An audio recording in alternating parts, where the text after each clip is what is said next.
तो स्टूडेंट, इस चैनल पे हम कंप्लीट बायोलॉजी पढ़ेंगे फॉर नीट 2023। तो हम सबसे पहले फर्स्ट यूनिट पे आते हैं जो कि है diversity in the living world, जिसमें फर्स्ट चैप्टर आता है द लिविंग वर्ल्ड। उससे पहले हम एक साइंटिस्ट के बारे में पढ़ते हैं जो कि है अर्नेस्ट मेयर। इसके बारे में है कि इसका लिखा हुआ है कि 5 जुलाई 1904 में बॉर्न हुआ था जर्मनी के अंदर, और हार्वर्ड यूनिवर्सिटी में कब इवोल्यूशनरी बायोलॉजिस्ट था, इसलिए इसको डार्विन ऑफ 20th सेंचुरी बोला जाता है। ये कॉमन क्वेश्चन होता है कि इसको डार्विन ऑफ 20th सेंचुरी बोला जाता है किसको? अर्नेस्ट मेयर को।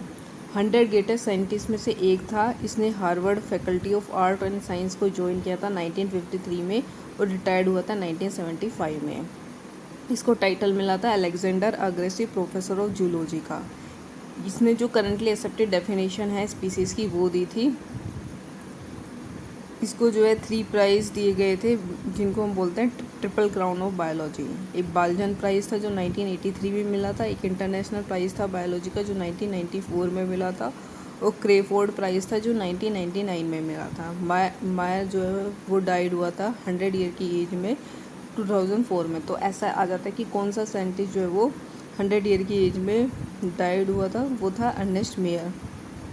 हम आते हैं फर्स्ट चैप्टर लिविंग वर्ल्ड पे। इसमें सबसे पहले दे रखा है what is living. Growth, reproduction, ability to sense environment and bound of a suitable response come to our mind immediately is a unique feature of the living organism. अगर हम देखना चाहें कि किसी भी लिविंग ऑर्गेनिज्म के जो यूनिक फीचर है वो क्या क्या होते हैं, तो होता है कि कोई भी लिविंग ऑर्गेनिज्म है वो ग्रोथ कर सकता है, रिप्रोडक्शन कर सकता है, अपने इन्वायरमेंट को सेंस कर सकता है, ये सब हमारे, और जो उसकी सराउंडिंग है उसकी तरफ रिस्पॉन्स कर सकता है। और कुछ इसके अलावा भी कुछ फ्यूचर होते हैं like metabolism, ability to self replicate, self organise और इंटरेक्ट इमर्ज करना। वो सारे कैरेक्टरिस्टिक होते हैं लिविंग ऑर्गेनिजम्स के। सारे लिविंग ऑर्गेनिज्म ग्रो करते हैं। अब इसमें सबसे एक क्वेश्चन बनता है कि ट्विन कैरेक्टरिस्टिक ग्रोथ की क्या होती है। तो ट्विन कैरेक्टरिस्टिक होती है ग्रोथ की मास और increase in mass and increase in number of individual are the twin characteristic of the growth. एक मल्टीसेलुलर ऑर्गेनिज्म जो है वो ग्रो करता है सेल डिवीजन से। प्लांट में जो ग्रोथ होती है सेल डिवीजन से वो through out the life span होती है, जबकि एनिमल्स के अंदर ये ग्रोथ जो है वो सर्टेन एज तक देखने को मिलती है। कुछ टिश्यू में जो सेल डिवीजन होता है वो खाली जो है कोई भी सेल जो है लॉस्ट हो गई है किसी इंजरी की वजह से, उसको रिप्लेस करने के लिए होता है। जो जितने भी यूनिसेलुलर ऑर्गेनिज्म होते हैं, मतलब यूनिसेलुलर ऑर्गेनिज्म मतलब जो सिंगल सेल के बने हुए हैं, वो ग्रो करते हैं सेल डिवीजन से। अब इस तरह के डिवीज़न को हम इन विट्रो कल्चर में देख सकते हैं। कितने नंबर ऑफ सेल्स जो है माइक्रोस्कोप में है उनको काउंट करके। ज़्यादातर हायर एनिमल्स और प्लांट्स में क्या होता है, ग्रोथ और रिप्रोडक्शन जो है म्यूचुअली एक्सक्लूसिव इवेंट है। हायर प्लांट और एनिमल में क्या होता है, ग्रोथ अलग चीज़ होती है और रिप्रोडक्शन अलग होता है, जबकि यूनिसेलुलर ऑर्गेनिज्म में हम ग्रोथ और रिप्रोडक्शन को सेम मान सकते हैं। अब हम ये देखना चाह रहे हैं कि जो इंक्रीज इन बॉडी मास है उसको हम ग्रोथ बोल रहे हैं। तो इस तरह की ग्रोथ तो नॉन लिविंग ऑर्गेनिज्म में भी हो सकती है। अगर हम इंक्रीज इन बॉडी मास को जो ग्रोथ का क्राइटेरिया ले लें, तो नॉन लिविंग ऑब्जेक्ट्स के अंदर भी अगर हम उनकी मास को बढ़ा दें तो उनमें भी ग्रोथ हो सकती है। लाइक इसका एग्जांपल दे रखा है, mountain builders and sand mounts do grow, ये भी ग्रो कर जाएंगे। However this kind of growth exhibit, अब इस तरह की ग्रोथ जो नॉन लिविंग ऑब्जेक्ट एग्जिबिट कर रहे हैं मटेरियल को एक्यूमुलेट करने से, ये मटेरियल को एक्यूमुलेट करने से ग्रो कर रहे हैं नॉन लिविंग ऑर्गेनिज्म में ग्रोथ जो है वो अंदर से होती है। Growth therefore can not be taken as a defining feature of living organism. तो हम किसी भी लिविंग ऑर्गेनिज्म के डिफाइनिंग फीचर उसी को कहेंगे जो खाली लिविंग ऑर्गेनिज्म एग्जिबिट करता हो, नॉन लिविंग ना करता हो। इसलिए हम ग्रोथ को डिफाइनिंग फीचर नहीं बोल सकते, क्योंकि ग्रोथ नॉन लिविंग के अंदर भी होती है। अब आगे आता है condition under which it can be observe in all living organisms have to be explained, and then we understood that it is a characteristic of living system. A dead organ does not grow. ये characteristic होती है, defining future नहीं होती living organism की growth. अब आते हैं reproduction. Reproduction भी कैरेक्टरिस्टिक होता है लिविंग ऑर्गेनिज्म का। मल्टीसेलुलर ऑर्गेनिज्म में जो रिप्रोडक्शन है उसका मतलब होता है प्रोडक्शन होना प्रोजेनी का, जिसमें मोर और लेस सिमिलर कैरेक्टर्स हो पेरेंट से। अब यहाँ पे 2 वर्ड दे रखे, इनवेरिएबली और इम्प्लिसिटी। इनका मतलब मेनली सेक्सुअल रिप्रोडक्शन होता है। Organism reproduce by asexual mean also, जैसे कि फंगई है, फंजाई मल्टीप्लाई करते हैं, स्प्रेड हो जाती है due two million of asexual spore they produce. Lower organism में लाइक ईस्टर्न हाइड्रा हमें देखने को मिलता है बर्डिंग। प्लेनेरिया जो कि प्लेटीहेल्मिन्थस फ्लैट वोम में आते हैं, जो हम आगे चैप्टर में पढ़ेंगे, उसमें ट्रू रीजनरेशन देखने को मिलती है। फंजाई के अंदर भी हमें एल्गी, फंजाई, प्रोटोनिमाफोस, ये सारी चीज़ें हम प्लांट किंगडम और में जाके आगे आने वाले चैप्टर में पढ़ेंगे। When it comes to unicellular organism में अगर हम बात करें लाइक बैक्टीरिया, यूनिसेलुलर एल्गी और अमीबा। अगर हम यूनिसेलुलर ऑर्गेनिज्म की बात करें, बैक्टीरिया, यूनिसेलुलर एल्गी और अमीबा, जो रिप्रोडक्शन और ग्रोथ है वो उनको हम सिनोनियम मानते हैं, एक ही बात है। यूनिसेलुलर ऑर्गेनिज्म के केस में ग्रोथ और रिप्रोडक्शन एक ही बात है। वो डिवाइड करते हैं, बहुत सारी प्रोजेनी बनाते हैं, तो इसी को हम ग्रोथ बोलते हैं और इसी को हम रिप्रोडक्शन बोलते हैं। लाइक इसका मतलब है increase in number of cells. Number of cells का बढ़ना ग्रोथ और रिप्रोडक्शन दोनों होता है यूनिसेलुलर ऑर्गेनिजम्स के अंदर, लाइक एल्गी और अमीबा। हाँ, ग्रोथ को हमने ऑलरेडी बोला इक्विवेलेंट होता है इंक्रीज इन सेल नंबर के। सिंगल सेल्ड ऑर्गेनिज्म में we are not very clear about the usage of these 2 terms, growth and reproduction.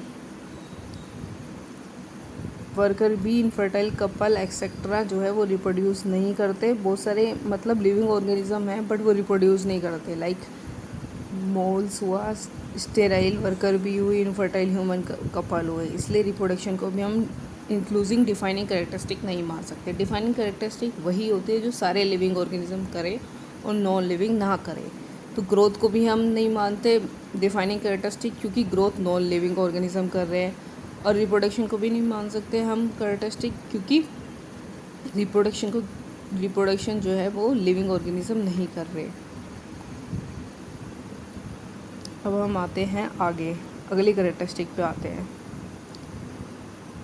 Another characteristic life की होती है मेटाबॉलिज्म। सारे लिविंग ऑर्गेनिज्म जो है केमिकल्स के बने होते हैं। ये केमिकल्स स्मॉल और बिग हो सकते हैं, वेरियस क्लासेस, साइजेस, फंक्शन के हो सकते हैं, बनते रहते हैं और एक दूसरे में चेंज होते रहते हैं। इस तरह की कन्वर्जन को केमिकल रिएक्शन और मेटाबॉलिक रिएक्शन बोलते हैं। बहुत सारी मेटाबॉलिक रिएक्शन साइमल्टेनियसली हमारी बॉडी के अंदर हो रही होती है। यूनिसेलुलर, मल्टीसेलुलर सबके अंदर मेटाबॉलिज्म होता है। सारे plants, animal, fungi, microbe organism exhibit metabolism.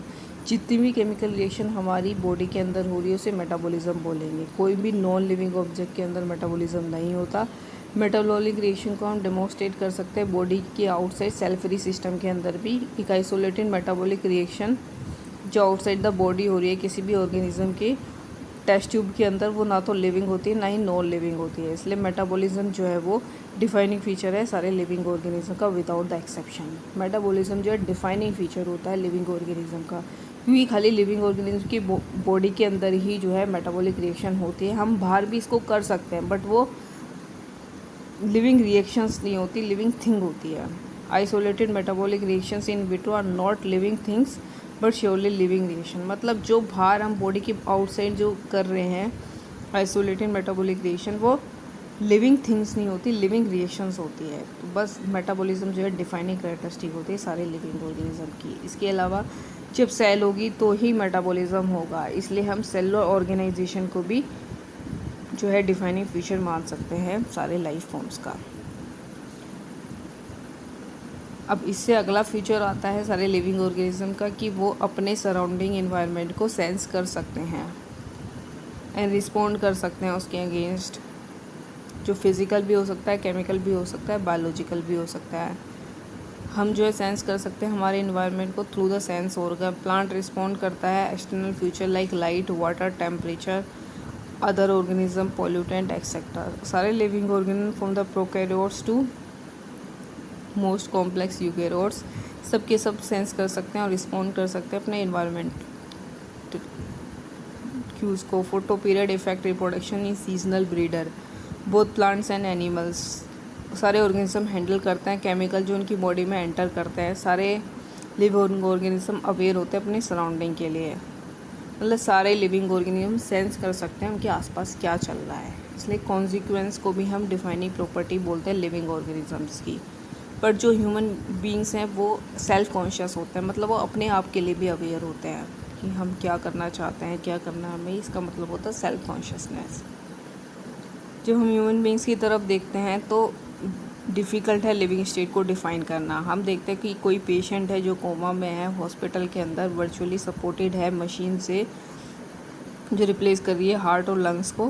Patient जो है वो ब्रेन डेड है वैसे तो पेशेंट का कोई भी सेल्फ कॉन्शियसनेस नहीं है, बट फिर भी उसके अंदर लिविंग रिएक्शंस हो रही है, मेटाबॉलिज्म हो रहा है, तो उसे हम लिविंग बोलेंगे। हायर क्लासेस में हम इसके बारे में और अच्छे से जानेंगे।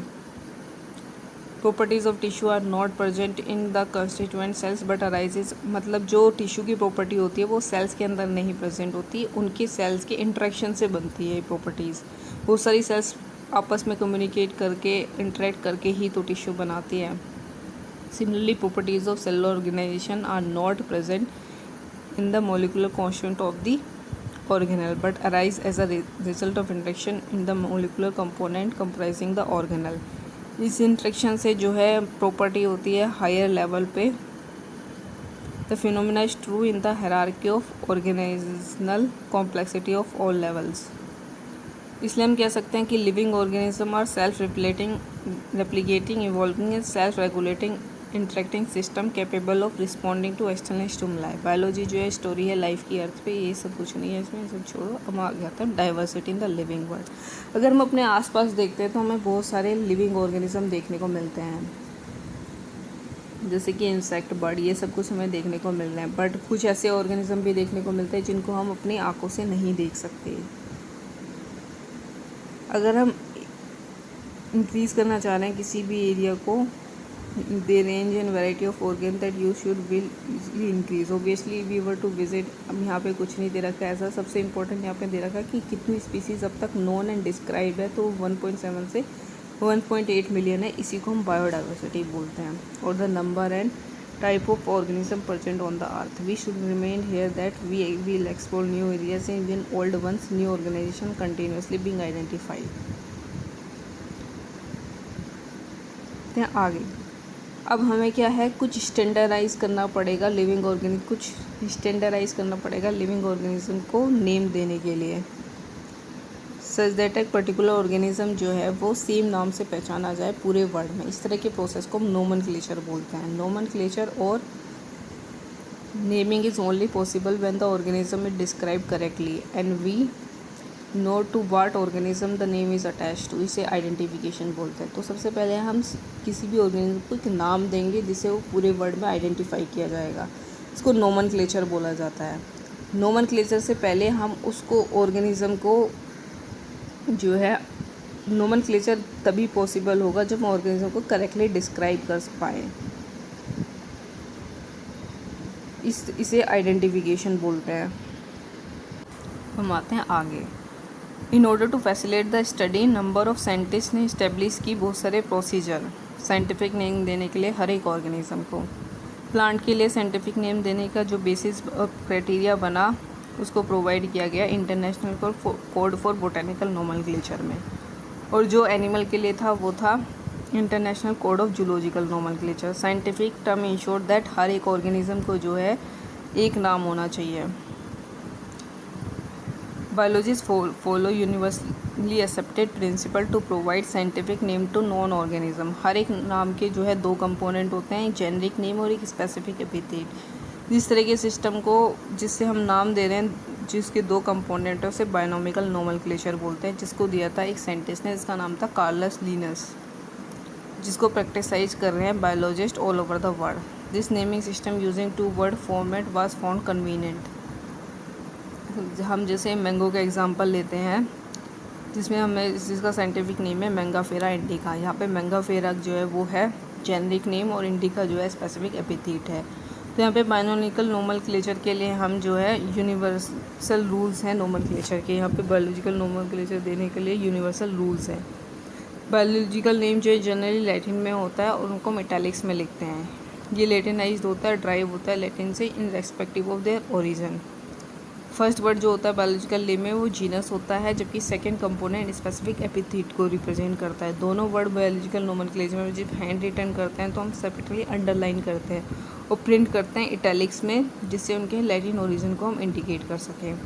फर्स्ट वर्ड डिनोट करता है जीनस को, वो स्टार्ट करता है कैपिटल लेटर से, जबकि स्पेसिफिक एपिथेट स्टार्ट करता है स्मॉल लेटर से। मैंगाफेरा इंडिका जैसे हो गया। नेम ऑफ दी, अगर कोई ऑथर है जिसने इस नाम को दिया उसका नाम हम बाद में लिखते हैं लास्ट में एब्रीवेटेड फॉर्म में। लाइक मैंगो का नाम मैंगाफेरा इंडिका जो है वो लिनियस ने दिया, तो उसमें लिन लिख दिया हमने इसके पीछे। ये इंडिकेट करता है कि इस स्पीसीज़ को सबसे पहले डिस्क्राइब किया था लिनियस ने। Since it is nearly impossible to study, सारे लिविंग ऑर्गेनिज्म को स्टडी करना इम्पॉसिबल है, इसलिए नेसेसरी हो गया कि हम कुछ तरीके बनाएं इसको पॉसिबल करने के लिए। तो इसे बोलते हैं क्लासिफिकेशन। क्लासिफिकेशन एक प्रोसेस है जिससे हम किसी को भी ग्रुप कर सकते हैं कैटेगरीज में based on some easily observable characters. कुछ ऑब्जर्वेबल कैरेक्टर्स के बेसिस पे हम किसी भी चीज़ को कन्वीनियंट कैटेगरीज में क्लासीफाई कर सकें, उसे क्लासिफिकेशन बोलते हैं। हम आसानी से रिकॉग्नाइज कर सकते हैं ग्रुप्स को, सच एज प्लांट्स और एनिमल्स को, डॉग्स को, कैट्स को, इंसेक्ट को, द मोमेंट वी एसोशिएट। अब इसमें कुछ भी ऐसा नहीं दे रखा। अब ये जो भी चीज़ है जैसे कि डॉग्स हुआ, कैट हुआ, मैमल हुआ, wheat, rice, plants, animal etcetera, ये भी जितनी भी चीज़ें हैं इन सारी इन्हें कैटेगरीज बोलते हैं या फिर इनको टैक्सा बोलते हैं। साइंटिफिक टर्म यूज़ होती है जो इन कैटेगरीज के, उसे टैक्सा बोलते हैं। Taxa can indicate categories at very different level. Plant also form a taxa, wheat is also a taxa, animal, mammal, dogs, ये सब टैक्सा है। But you know that dog is a mammal and mammal are animals. Therefore, animal, mammal and dog represent taxa at different level. मतलब ये सारे taxa को represent कर रहे हैं, बट डॉग जो है एक मैमल है, मैमल एक एनिमल होता है, ये सारे डिफरेंट लेवल के टैक्सा को रिप्रेजेंट कर रहे हैं। एज बेस्ड ऑन कैरेक्टरिस्टिक सारे लिविंग ऑर्गेनिज्म को हम क्लासीफाई कर सकते हैं डिफरेंट टैक्सा में। इस प्रोसेस ऑफ क्लासिफिकेशन को हम टैक्सोनोमी बोलते हैं। कैरेक्टरिस्टिक के बेसिस में सारे लिविंग ऑर्गेनिज्म को हम जो है क्लासीफाई कर सकते हैं डिफरेंट टैक्सा में। इस प्रोसेस ऑफ क्लासिफिकेशन टैक्सोनोमी बोलते हैं। External features and internal structure of cell development process, ecological information of the organism, ये सारे जो है टैक्सोनोमी की स्टडी के, मॉडर्न टैक्सोनोमी स्टडी के बेसिस होते हैं। अगर मॉडर्न टैक्सोनोमी की स्टडी के बेसिस पूछा जाए तो वो होता है एक्सटर्नल और internal feature of the cell development process और इकोलॉजिकल इंफॉर्मेशन। अगर हमसे खाली बेसिस ऑफ टैक्सोनॉमी पूछा जाए तो वो होता है characterisation, identification, classification and nomenclature. अगर हमें सिस्टमेटिक्स का बेसिस पूछा जाए तो यहाँ से हम जो है कैरेक्टराइजेशन को हटा देते हैं, कैरेक्टराइजेशन को हटा देंगे हम, और यहाँ पे कैरेक्टराइजेशन की जगह फाइलोजेनेसिस या इवोल्यूशनरी रिलेशनशिप आ जाएगा। तो सिस्टमेटिक्स के बेसिस होते हैं identification, nomenclature, classification and evolutionary relationship between the organisms. Taxonomy कुछ भी नया नहीं है, ह्यूमन बींग्स को पहले से ही टैक्सोनॉमी के बारे में कुछ ना कुछ आइडिया था। Human beings were since long not only interested in knowing more about different kinds of organism and their diversity but also the relationship among them. Human beings को ऑर्गेनिज्म के बीच में रिलेशनशिप को भी जानना है। इस तरह की बायोलॉजी की ब्रांच ऑफ स्टडी को हम बोलते हैं सिस्टमैटिक्स। सिस्टमेटिक वर्ड को ड्राइव किया गया है लैटिन वर्ड सिस्टमा से, जिसका मतलब होता है systematic arrangement of organism. Linnaeus ने इसके लिए एक बुक लिखी थी जिसका नाम था Systema Naturae. As the title of his publication the scope of systematic was later enlarge. इसके बाद इस सिस्टमेटिक्स का स्कोप एनलार्ज हो गया और उसमें जो है identification, nomenclature, classification, evolutionary relationship आ गए। अब आते हैं टैक्सोनॉमिक कैटेगरी पे। टैक्सोनॉमिक कैटेगरी में क्या होता है कि ये बता रहे हैं कि क्लासिफिकेशन जो है सिंगल स्टेप प्रोसेस नहीं है, इसमें बहुत सारे स्टेप्स इन्वॉल्व होते हैं। हर एक स्टेप रिप्रेजेंट करता है एक रैंक और कैटेगरी को। Since category is a part of overall taxonomic arrangement, तो उसको हम टैक्सोनॉमिक कैटेगरी भी बोलते हैं। तो क्लासिफिकेशन में एक रैंक होती है, उसी रैंक को ही कैटेगरी बोलते हैं, उसी को ही टैक्सोन बोलते हैं। सारी कैटेगरीज मिल के जो है टैक्सोनॉमिक हायरार्की बनाती है। हर एक कैटेगरी को हम यूनिट ऑफ क्लासिफिकेशन बोलते हैं। In fact represent a rank and is commonly termed that taxon, rank, unit of classification, category, ये सारी एक ही चीज़ हैं। ये सारे मिलकर टैक्सोनॉमिक हायरार्की बनाते हैं। Taxonomic categories and hierarchy can be illustrated bye an example. Like insect represent करता है ग्रुप ऑफ ऑर्गेनिज्म को जो कॉमन फीचर को शेयर कर रहा है, like 3 pair of jointed legs. It means insects are recognizable concrete object which can be classified and this given a rank और category. Further demonstrate, category भी demonstrate करती है रैंक को। हर एक रैंक और टैक्सोन रिप्रेजेंट करता है यूनिट ऑफ क्लासिफिकेशन। ये टैक्सोनॉमिक ग्रुप और कैटेगरी जो है डिस्टेंट बायोलॉजिकल एंटाइटीज़ होती है, not merely the morphological aggregates. ठीक है, ये बायोलॉजिकल एंटाइटीज़ होती है, मतलब अंदर से कुछ होता है इनके अंदर, ये मॉर्फोलॉजिकल एग्रीगेट्स नहीं होते, बायोलॉजिकली एंटाइटीज़ होती है। Taxonomic studies of all known organism have lead to the development of common categories such as kingdom, phylum और डिवीज़न। टैक्सोनॉमिक स्टडी से बहुत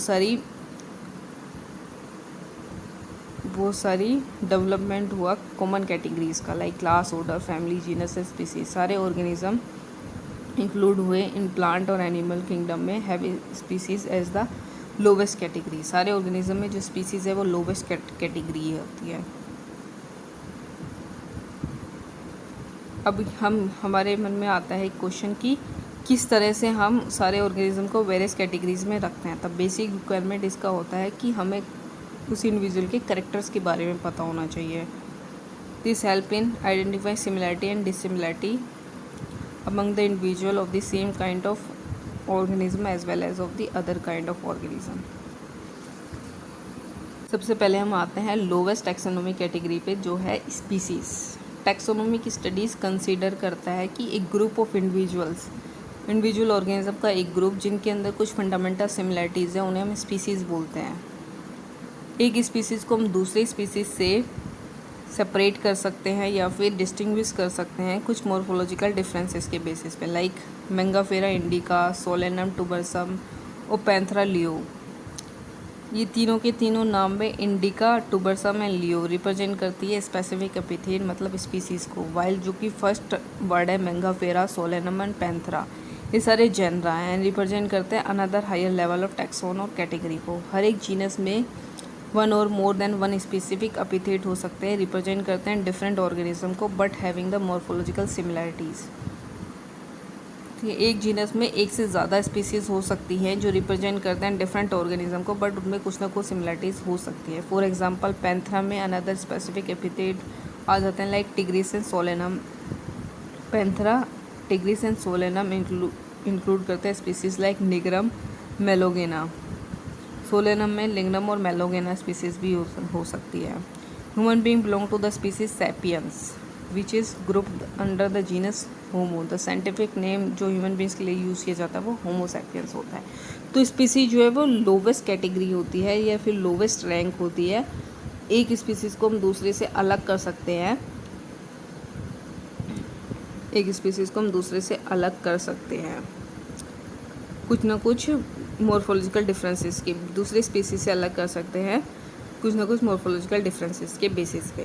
अब आते हैं जीनस। जीनस में क्या आते हैं, बहुत सारी रिलेटेड स्पीसीज़ आते हैं, मतलब एक कॉमन जीनस है और उसकी बहुत सारी स्पीसीज़ हैं, लाइक सोलेनम की होती है, Solanum nigrum, Solanum melongena, Solanum tuberosum. तो एक जीनस में बहुत सारी स्पीसीज़ आ जाती हैं which has more characters common in comparison to species of the other genus. एक जीनस की जो स्पीसीज़ है उसमें ज़्यादा कैरेक्टर्स कॉमन है as compare to the species of the other genus. हम यहाँ देख एग्रीगेट है क्लोजली रिलेटेड स्पीसीज़ के। फॉर एग्जांपल पोटैटो, ब्रिंजल, दो डिफरेंट स्पीसीज़ है बट दोनों के दोनों सेम जीनस सोलेनम से बिलोंग करते हैं। ठीक है, ऐसे ही लोयन, पैंथरा लियो, पैंथरा लिपोड और पैंथरा टिग्रिस, ये सारे के सारे जो है इनमें कॉमन फीचर है, सारी डिफरेंट स्पीसीज़ हैं बट इनके जीनस जो है वो कॉमन है Panthera. The genus differ from another genus Felis which include cat. ठीक है, पैंथरा और फेलिस जीनस दोनों अलग हैं। फेलिस में जो है कैट आती है और पैंथरा में लोयन, लिपोड और टिग्रिस टाइगर आता है। अब आते हैं फैमिली में। नेक्स्ट कैटेगरी फैमिली में ग्रुप ऑफ रिलेटेड जेनरा होते हैं with still less number of similarity as compare to genus and species, family में another related group of genera आते हैं जिनमें लेस नंबर ऑफ सिमिलरिटी है as compare to genus and species. Families are characterized on the basis of both vegetative and reproductive feature of the plant species. Among plants, for example, 3 different genera, Solanum, Petunia and Datura, are placed in the family Solanaceae. Families जो हैं, जो characteristic होती हैं, characterized होते हैं on the basis of both vegetative and reproductive features होते हैं families के अंदर। प्लांट्स के अंदर 3 डिफरेंट जेनरा होते हैं, सोलेनम, दतूरा एंड पिटूनिया। उनको हमने सेम फैमिली सोलेनेसी में रखा। सोलेनम, पिटूनिया, दतूरा को सेम फैमिली सोलेनेसी में रखा। फॉर एग्जांपल पैंथरा जीनस है जिसमें लोयन टाइगर लिपोड है, उसको हमने फेलिस जीनस के साथ रखा फेलिडी फैमिली में। तो फेलिडी फैमिली सेम है जिसके अंदर पैंथरा और फेलिस दोनों के दोनों जीनस आ जाते हैं। Similarly if you observe the feature of a cat and a dog you will find some similarity and some differences as well. इनको सेपरेट कर दिया 2 डिफरेंट फैमिलीज़ में। कैट और डॉग 2 डिफरेंट फैमिलीज़ में आते हैं। डॉग आता है, कैट आती है फेलिडी में, डॉग आता है कैनेडी फैमिली में, क्योंकि इसमें कुछ ना कुछ डिफरेंसेस हैं। अब आते हैं हम ऑर्डर में। स्पीसीज, जीनस और फैमिलीज़ के बारे में हमने पढ़ लिया। Based on the number of similar characteristic generally order and other higher taxonomy categories identified होती है based on the aggregate of character. Order जो है वो हायर कैटेगरी है, उसमें बहुत सारी फैमिलीज़ आ जाती हैं जिनमें कुछ ना कुछ करेक्टर सिमिलर हो। Similar character are less in number as compare to different genera include in a family. ठीक है, तो सिमिलर करेक्टर्स ऑर्डर के अंदर कम होते हैं। प्लांट फैमिलीज़ होती है लाइक कॉर्नवेलेसी, सोलेनेसी को हमने एक ऑर्डर पोलिमनेस में रखा बेस्ड ऑन फ्लोरल करेक्टर्स। कॉर्नवेलेसी और सोलेनेसी को एक कॉमन ऑर्डर पोलिमनेल्स में रखा फ्लोरल करेक्टर्स के बेसिस पे। इसके अलावा अनदर ऑर्डर है कार्निवोरा जिसके अंदर फेलिडी और कैनेडी। फेलिडी जो है वो कैट की फैमिली होती है, कैनेडी जो है वो डॉग की फैमिली होती है। इनको हमने एक ऑर्डर कार्निवोरा के अंदर रखा। अब आते हैं हम क्लास में। ये क्लास के अंदर जो है रिलेटेड ऑर्डर होते हैं। फॉर एग्जांपल प्राइमेट एक क्लास है, प्राइमेट एक ऑर्डर है जिसके अंदर मंकी, गोरिल्ला और गिब्बन आते हैं। प्राइमेटा ऑर्डर के अंदर मंकी, गोरिल्ला और गिब्बन आते हैं, उन्हें हमने सेम क्लास मैमल्स के अंदर रखा along with the order Carnivora जिसके अंदर टाइगर, कैट एंड डॉग आते हैं। ठीक है, कार्निवोरा ऑर्डर और प्राइमेटा ऑर्डर दोनों को हमने सेम क्लास मैमल्स के अंदर रखा। क्लास मैमल्स के अंदर अदर ऑर्डर भी आ जाते हैं। अब आते हैं phylum. Class comprising animals like fishes, amphibians, reptile, birds along with the mammals constitute the next higher category से फाइलम बोलते हैं। मैमल्स हो गया और फिशेज, एम्फीबियन, रेप्टाइल, बर्ड ये सारे जो है कॉमन फाइलम के अंदर आते हैं, जो कि है ये इस फाइलम को कोर्डेटा बोलते हैं। All these based on common feature like presence of notochord, dorsal hollow neural system are included in the phylum Chordata. इसको हम बाकी एनिमल किंगडम में आगे पढ़ेंगे। इन केस ऑफ प्लांट के अंदर देखें तो class with few similar character assign to higher category को डिवीज़न, जो फाइलम बोलते हैं जिसको हम एनिमल के केस में, उसको प्लांट के केस में हम डिवीज़न बोलते हैं, जिसमें रिलेटेड क्लास आ जाती हैं, बहुत सारी क्लासेस आ जाते हैं। अब हम आगे आते हैं किंगडम। किंगडम में क्या होता है, किंगडम में बहुत सारे फाइलम आ जाते हैं।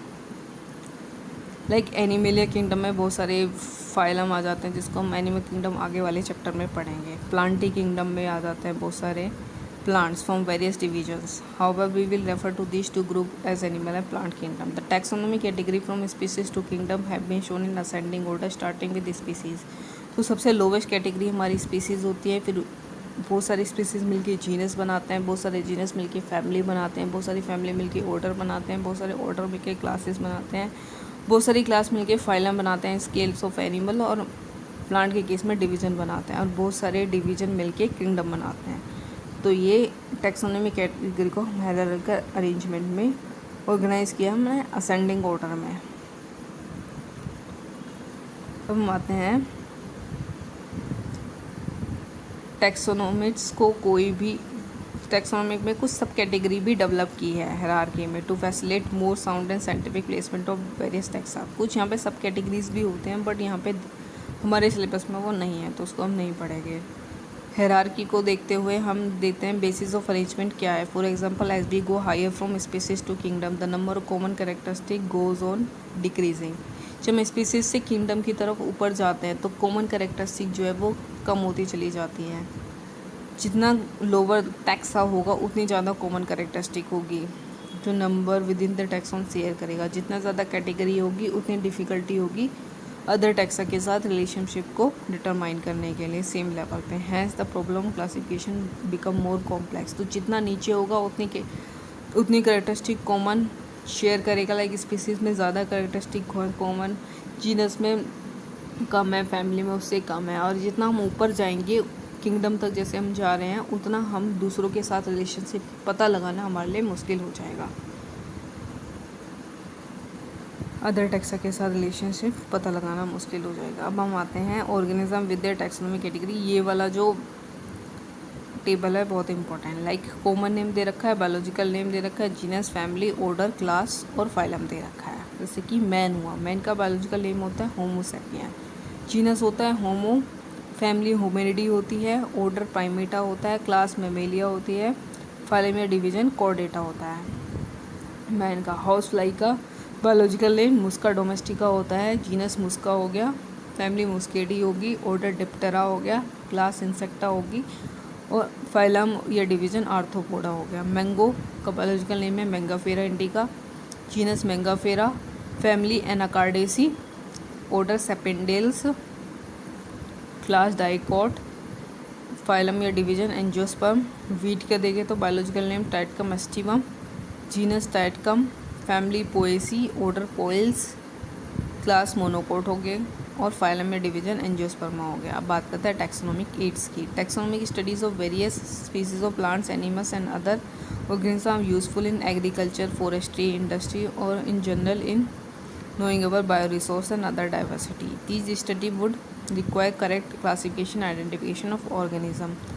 आइडेंटिफिकेशन ऑफ ऑर्गेनिज्म को आइडेंटिफाई करने के हमें इंटेस्ट लेबोरेटरी और फील्ड स्टडी चाहिए। तो किसी भी टैक्सोनॉमिक स्टडीज़ का जो प्राइम सोर्स होता है वो एक्चुअल स्पेसिमेन का कलेक्शन होता है प्लांट और एनिमल स्पीसीज़ के। वो एसेंशियल और प्राइम सोर्स होता है किसी भी टैक्सोनॉमिक स्टडीज़ का। These are also fundamental to studies and essential for training in systematic. It is used for classification of an organism and the information gathered is also stored along with the specimen. कुछ cases में जो specimen है उनको preserve किया जाता है further studies के लिए। Biologist have established certain procedure and techniques to store and preserve the information as well as specimen को प्रिजर्व करना और इन्फॉर्मेशन को प्रिजर्व करने के लिए बायोलॉजिस्ट ने कुछ प्रोसीजर्स और टेक्निक्स बनाई। अब आते हैं हर्बेरियम पे। इस तरह की टेक्निक्स और पॉसिबल में सबसे पहले आता है हर्बेरियम। हर्बेरियम में क्या होता है, कलेक्टेड प्लांट स्पेसिमेन होते हैं का स्टोर हाउस होता है जो कि ड्राइड प्रेस और प्रिजर्व होता है सीड्स पे। कलेक्टेड प्लांट स्पेसिमेन का स्टोर हाउस होता है जो ड्राइड प्रेस और प्रिजर्व होते हैं सीड्स के ऊपर। फर्दर ये इन सीड्स को हम अरेंज करते हैं according to universally accepted system of classification के अकॉर्डिंग। ये स्पेसिमेन इनके डिस्क्रिप्शन दिया जाता है हर्बेरियम सीट पे, वही स्टोर हाउस और रिपोजिटरी होता है for further use. Herbarium sheet पे एक लेबल लगा होता है जिस पे date and place of collection होता है, इंग्लिश एंड बोटैनिकल नेम होता है, कलेक्टर्स नेम होता है और फैमिली होती है। Date and place of collection, English, botanical and local name, family, collector's name. Herbaria जो एक क्विक रेफरल सिस्टम होता है for taxonomic study. Herbaria is a quick referral system for taxonomic study. Botanical garden specialised garden होते हैं जिसमें collection होता है living plants का for reference. Plant species in garden में ग्रो की जाती है आइडेंटिफाइड पर्पस के लिए और हर एक प्लांट में एक लेबल लगा होता है जो इंडिकेट करता है बोटैनिकल साइंटिफिक नेम को और फैमिली को। फेमस बोटैनिकल गार्डन क्यों इंग्लैंड में होता है Indian botanical garden Howrah India में है, national botanical research institute Lucknow में है। बोटैनिकल गार्डन में क्या होता है, एक लेबल लगा होता है प्लांट के ऊपर जिसमें क्या होता है बोटैनिकल साइंटिफिक नाम लिखा होता है प्लांट का और उसकी फैमिली लिखी रहती है। और quick refer system taxonomic studies का कौन होता है, वो हर्बेरियम होता है। अब आते हैं म्यूजियम में। बायोलॉजिकल म्यूजियम जो जनरली सेटअप होता है एजुकेशनल इंस्टीट्यूट में such as school and colleges. Museum में कलेक्शन होता है प्रिजर्व प्लांट और एनिमल स्पेसिमेन का for study and reference. Specimen को प्रिजर्व किया जाता है कंटेनर और जार में प्रिजर्वेटिव सॉल्यूशंस के अंदर। प्लांट्स और एनिमल स्पेसिमेन को प्रिजर्व किया जाता है as a dry specimen. Insect को प्रिजर्व किया जाता है इंसेक्ट बॉक्स में। कलेक्टिंग, किलिंग और पिनिंग के बाद लार्जर एनिमल्स होते हैं बर्ड और मैमल्स उनको यूजली स्टफ्ड और प्रिजर्व किया जाता है। म्यूजियम में कलेक्शन होता है एनिमल्स के स्केलेटन का भी। जूलॉजिकल पार्क्स की बात करें, दीज आर द प्लेसेस जहाँ पर वाइल्ड एनिमल्स को प्रोटेक्टेड इन्वायरमेंट में रखा जाता है, जिससे कि which enable us to learn about their food habitat and behaviour. सारे एनिमल्स जू में प्रोवाइड किया जाता है वही हैबिटेट या कंडीशन जो उनकी नेचुरल हैबिटेट से मैच करें। बात है की पे, key another taxonomical aid for identification of plant और animal based on similarity and dissimilarity के बेसिस पे प्लांट्स और एनिमल को आइडेंटिफाई करते हैं कीज़ की हेल्प से। की जो है बेस्ड होती है कुछ कॉन्ट्रास्टिंग करेक्टर्स पे जो कि पेयर में होते हैं, जिनको हम कपलेट बोलते हैं। ये रिप्रेजेंट करता है choice made between two opposite option. This result in दो अपोजिट ऑप्शन के बीच में चॉइस होती है, एक को एक्सेप्ट कर लिया जाता है, दूसरे को रिजेक्ट कर लिया जाता है। हर एक स्टेटमेंट जो होती है की में उसको लीड बोलते हैं। Separate taxonomic keys are required for each taxonomic categories के लिए बहुत सारी टैक्सोनॉमिक कीज होती है, such as family, genus, specific for identification purpose. Keys जो जनरली एनालिटिकल नेचर की होती है। Flora, manual, monograph and catalogues are some other means of recording description. They also help in correct identification. Flora जो actual account देता है for habitat and distribution of plants in a given area. This provide the index to the plant specimen found in a particular area. Manual जो useful होता है providing information for identification of names of species found in Indian area. किसी area में जो species मिल रही है उनके नाम को आइडेंटिफाई करने के लिए इंफॉर्मेशन प्रोवाइड करता है मैनुअल। मोनोग्राफ जो है एक टैक्सोन की इंफॉर्मेशन देता है। ये होता है चैप्टर फिनिश। समरी में कुछ ऐसा खास है नहीं, यहाँ पे चैप्टर फिनिश।